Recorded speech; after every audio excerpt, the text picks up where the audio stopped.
നമ്മുടെ ഇന്നത്തെ പ്രധാന വ്യക്തി ശ്രീനിധി, നമ്മുടെ ഇതിൻ്റെ പ്രസിഡൻ്റായിട്ടുള്ള ശ്രീ രാജേന്ദ്രകുമാർ സർ, ഇതിൻ്റെ സെക്രട്ടറി ആയിട്ടുള്ള സുരേന്ദ്രൻ നായർ സർ, ശ്രീമതി ലതിക ശശികുമാർ, ശ്രീ എസ് കൃഷ്ണകുമാർ, പ്രിയപ്പെട്ട സുഹൃത്തുക്കളെ, നന്ദി. അതൊരു തിരുത്തുണ്ട്. ലോകായുക്തയുടെ രജിസ്ട്രാറായിട്ട് 1.5 വർഷം ഞാൻ ചാർജ് ആയിരുന്നു. പുതിയ രജിസ്ട്രാർ വന്നപ്പോൾ ഞാൻ ഡെപ്യൂട്ടി രജിസ്ട്രാർ. വളരെ അപ്രതീക്ഷിതമായിട്ടാണ് നാട്ടുകാർ എല്ലാവരും കൂടെ ചേർന്ന് ശ്രീനിധിക്ക് ഒരു ആദരം നൽകുന്നു എന്ന് കേട്ട് കാണിയായിട്ട് വന്നതാണ്. അപ്പോഴാണ് ആശംസ പറയണമെന്ന് പറഞ്ഞ് പെട്ടെന്ന് വിളിച്ച് എന്നെ ഇങ്ങോട്ട് കയറ്റിയത്. അത് വലിയൊരു ഭാഗ്യമായി കരുതുന്നു. കാരണം ശ്രീനിധിയെ എനിക്ക് വളരെ കുഞ്ഞിലെയായി. സുരേഷുമായിട്ടുള്ള ബന്ധം 30-40 വർഷം. ഞാനിവിടെ ഹോളി ജെയിംസിലും സെന്റ് ജോസഫിലുമാണ് പഠിച്ചത്.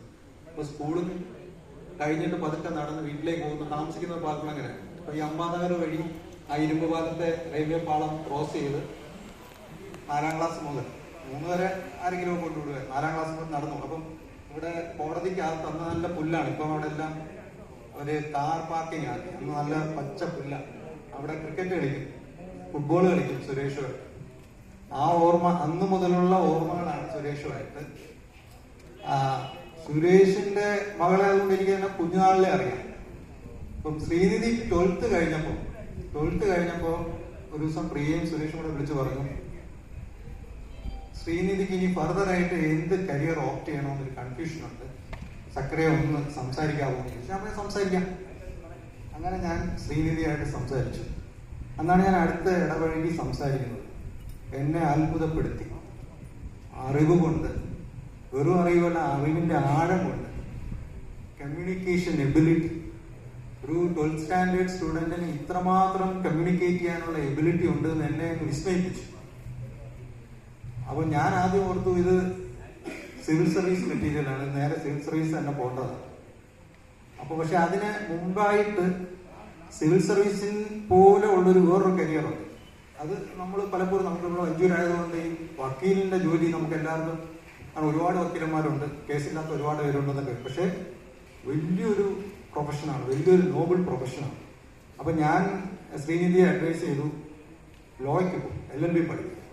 കാരണം ഒന്ന്, ശ്രീനിധിയുടെ ഓൾറെഡി ഉള്ള ആ ഒരു ഫൗണ്ടേഷൻ. 2, കമ്മ്യൂണിക്കേറ്റ് ചെയ്യാനുള്ള എബിലിറ്റി. ഒരു വക്കീലായ ഒരുപാട് കാര്യങ്ങൾ അറിഞ്ഞാൽ മാത്രം പോരാ, ആ സമയത്ത് കോടതിയിൽ അത് അവതരിപ്പിക്കണം. അതിനുള്ള കഴിവാണ് ഈ കമ്മ്യൂണിക്കേഷൻ എന്നുള്ള എബിലിറ്റി. അത് ശ്രീനിധിക്കുണ്ട്. ഏതായാലും എന്റെ ഉപദേശം സ്വീകരിച്ച് സിംബയോസിസിലെ ടെസ്റ്റ് എൻട്രൻസ് എഴുതി ക്വാളിഫൈ ചെയ്തു, അവിടെ പോയി. ചുരുക്കം പറഞ്ഞാൽ ഇത്രയും പറഞ്ഞത്, സൗന്ദര്യ മത്സരം സുന്ദരിയായിരിക്കണം, ഡെഫിനറ്റ് ആണ്, അത് മസ്റ്റാണ്. പക്ഷെ അതിനോടൊപ്പം തന്നെ ബുദ്ധിയും സംസാരിക്കാനുള്ള കഴിവും അറിവും വേണം. ഞാൻ സംസ്കൃതത്തിലൊരു ശ്ലോകം പണ്ട് എന്റെ അമ്മ പറഞ്ഞതാണ്, നജോരഹാര്യം നജരാഗഹാര്യം നഭ്രാതൃപാജ്യം നജഭാരകാര്യം ഹൃദയവർദ്ധന.